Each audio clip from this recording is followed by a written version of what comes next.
Today I wanted to discuss a topic that's come up in my DMs many times by you guys, and it's something that affects many of us, or people that we know, or people in our communities, and yet is so stigmatized and taboo.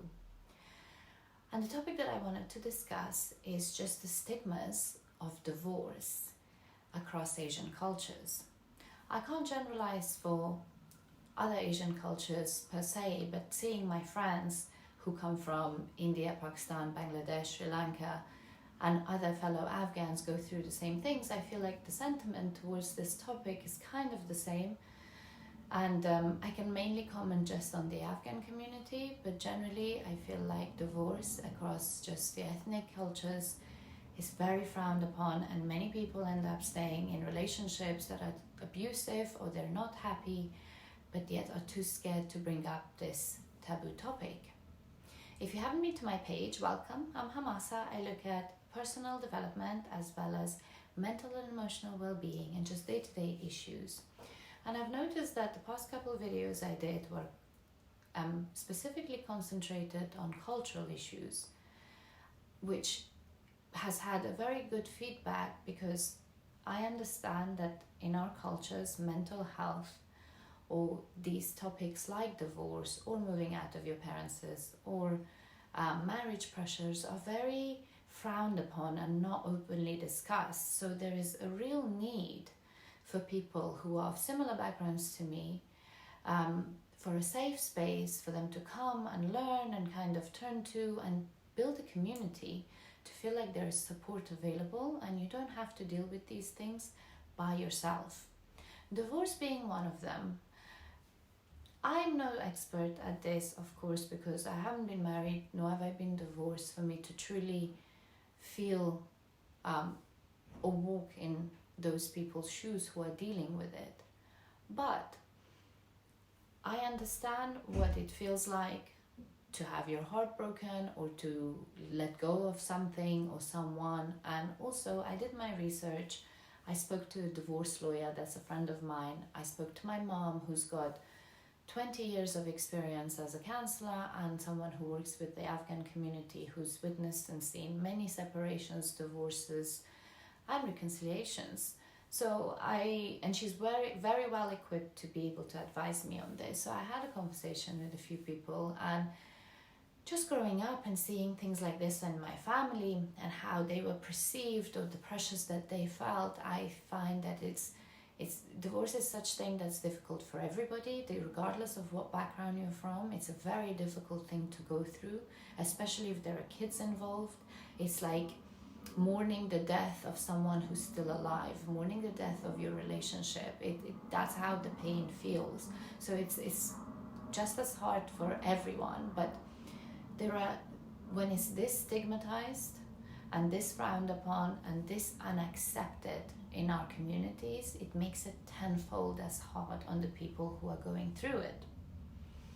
So that's why we need to discuss these things and make them less stigmatized and make them normal part of our conversations, that it's human, it's allowed, even Islamically it supports it. When two people are extremely unhappy, or there's been infidelity, or there's been abuse, that there are ways out, and you're not a prisoner for the rest of your life, and you don't have to create a home for your kids that's abusive, or that they see disrespect, they see neglect, they see bullying within the household. I always have this belief that for a child it's better to have two happy homes than one abusive environment. So these are the things that we need to now consider, because we're not living in the generation that our parents lived or in the communities that our parents grew up in. And so we need to change these and break these generational curses and boundaries that are holding us back from really truly being happy and finding ourselves. Unfortunately, in our cultures, the wider community has a lot to say when it comes time for us choosing our spouse in the first place. So if they're that involved and are given the floor to have an opinion and have something to say to begin with, they will feel the same way when it comes time for them to have an opinion on your relationship relationship ending. This is why we need to set certain boundaries when it comes time to choosing our spouse. I will link my video that I posted last week about marriage pressures and rushing into marriage, and this nicely ties in with that, because divorce obviously happens when you realize that you are not compatible, you are not happy, you cannot see eye to eye, you have a lot of differences, and so on. And those things happen because we're not given the time or the space to get to know our partners the way it's accepted in the Western society before committing to marriage.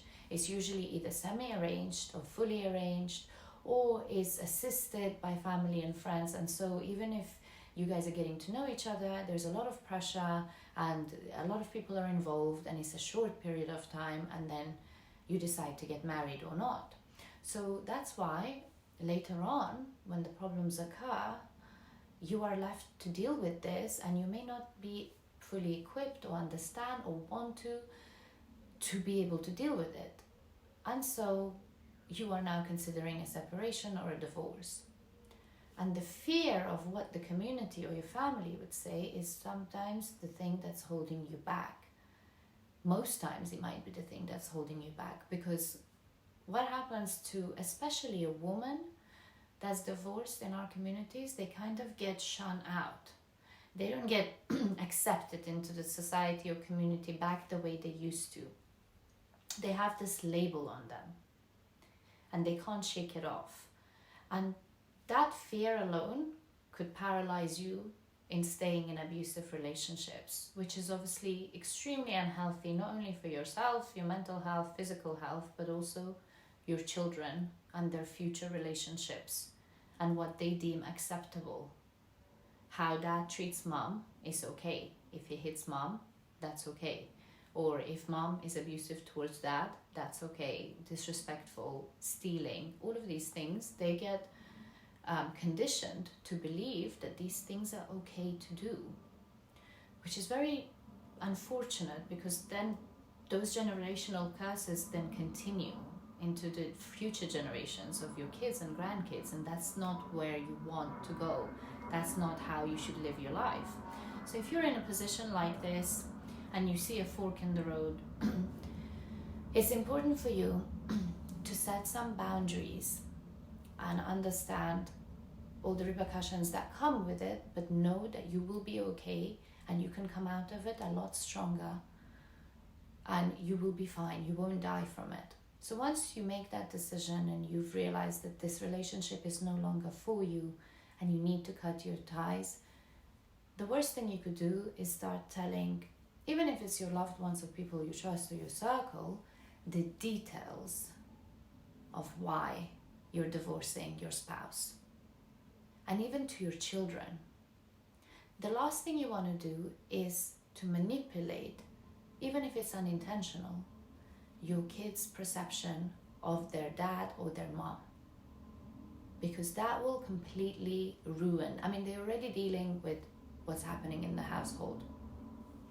And then to add manipulation, be it coming from you, be it coming from your mother, who's their grandmother, or an aunt, an uncle, you need to make sure and set a clear boundary that nobody speaks bad about their dad or their mom in front of them, or manipulates or changes the way they feel and think of their other parent.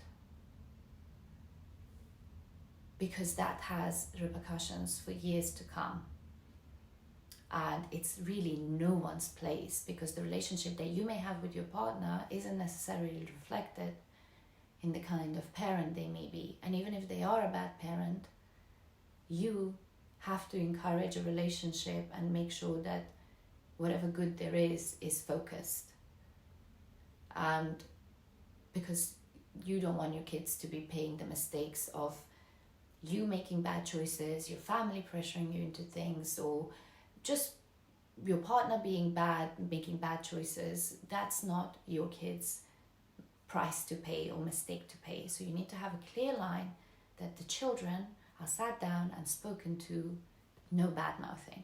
Once you've dealt with the children, then your next step is, again, do not reveal details, because you may be able to forgive certain parts about your partner, but your family won't, or your friends won't. They would hold that, and they could really manipulate or really influence your decision or how you go about things. Not because they necessarily want to harm you, they can't help but be biased because they care for you. And so no matter how much someone tries to be a mediator or tries to be neutral, there will always be some biased thoughts and opinions behind it. And so people's own projections will come through, and you don't want that kind of influence. The only people that truly know what goes on within your relationship is you and your partner alone. Everybody else just has an opinion or judges it on a snippet or your version or your partner's version of the story. So that's why the less people know the details, the easier it is for you to think clearly and make decisions that's beneficial, first and foremost, for you and your children, and so for the family or the wider community or your partner. Because nobody wants a mess and nobody wants a smear campaign. That's what happens when you start telling people, if you don't want your community to know, even your closest people, if your mom's feeling very upset and heartbroken, she might turn around and tell her sister or her niece, and they may tell someone else, and it will spread like Chinese whispers, which is the last thing you want. And it will just make things so much harder. So once you've made your decision, you've gone forward and you've told your family and your children that you want to separate or get a divorce, then this is when you set the boundaries. We've made a decision, I've made a decision, we've spoken about it, I've tried working at it, I did the things that I needed to do, I put this much time, this much effort, this much energy. It's better to nip it in the bud than drag it, than to affect my kids' upbringing, than to make myself further unhappy or miserable or make it messier. So all I want from you guys is to respect and support me. That's all. You need to set a boundary. I know it'll be difficult. I know it'll be difficult to maintain that boundary. I have a video on that, which I will link to you for you guys in the corner of the screen, on setting and maintaining your boundaries. But you've got to be strong. When you make that decision, you've got to own it. And you cannot be swayed, because it is a big decision to make. You should take time, you should put the effort in, you should give it your all. And when you know that you have no longer to give, nothing else left to give, no more time, then do what's right for you, because life is short, nothing is promised, and you've got to make that decision and stick with it. So set some boundaries with family.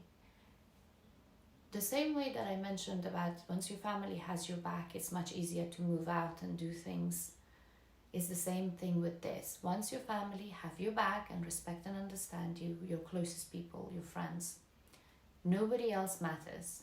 Whoever else comes to say anything, your family would say, it's fine, we understand, we support it. If they set the tone for the wider community that you're accepted, that there's nothing wrong with you, that your decision was the right decision to make, then no one else really has space to talk.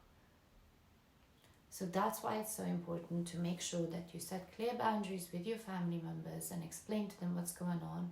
It's done, it's made. You guys can get involved and mediate, but in today's day and age, you cannot make anyone do anything they don't want to do. And it may be okay for a short period of time, but the underlying issues are still there, and this is going to come to an end at some point. So you guys cannot make me be with someone, or you cannot make them be with me. You can try, you can assist, but it's just not going to happen. It's my decision and it's my spouse's decision.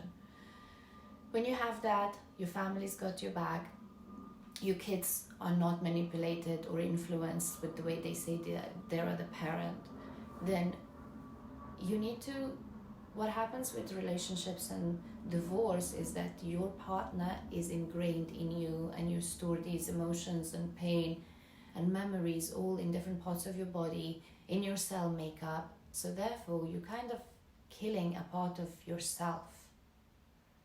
And that's why it is so incredibly hard for you to let go or accept, or just the emotions of divorce are so severe.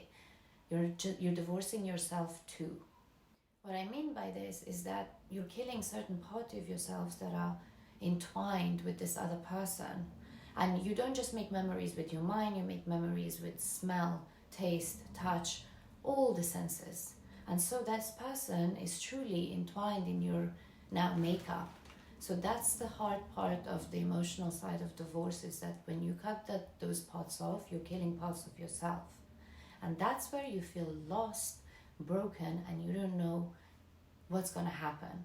So when you're at this crossroads and this fork in the road and you're presented with an what if, you're fearful of what's to come because you've lost your identity, or you've entwined your identity with this other person, and now you don't know where to pick up the pieces or where to go from here. In order to overcome this, now that you've made this decision, you have got to keep your head up high, understand that you stay true to yourself.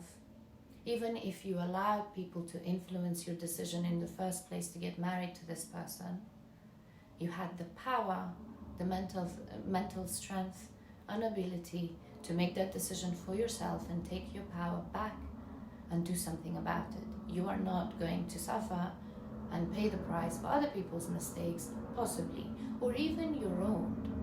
So self-compassion is my next point.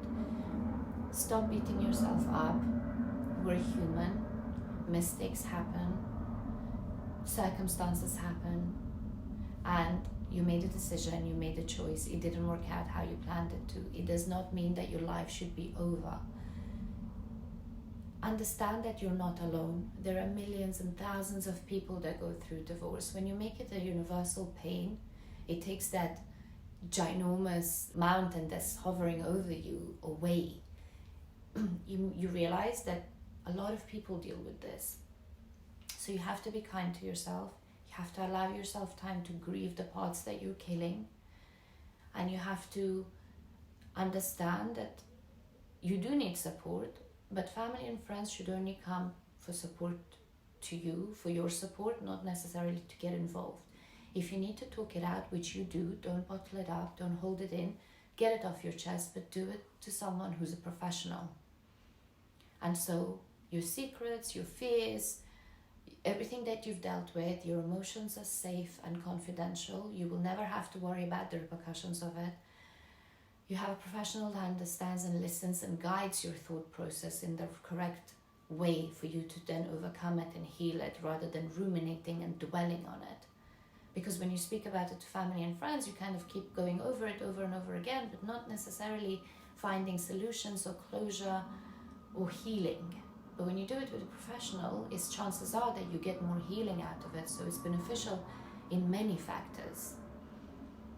And so speak about it, but then start understanding that I'm dealing with it, I'm healing from it. Now I have to, this is where you do the inner work. So like I said, when you start killing parts of yourself, because it's so heavily dependent on this other person, that you need to start looking within, pull yourself back together, look within and see and rebuild your hobbies, your dreams, your drives, your motivations, things that are important to you, and find them again, reconnect with people, and start living as an individual, as a whole, by yourself. You were never half a person for this other person to come and complete you. You were a whole, living, breathing, kicking alive self before, and you will be that after this.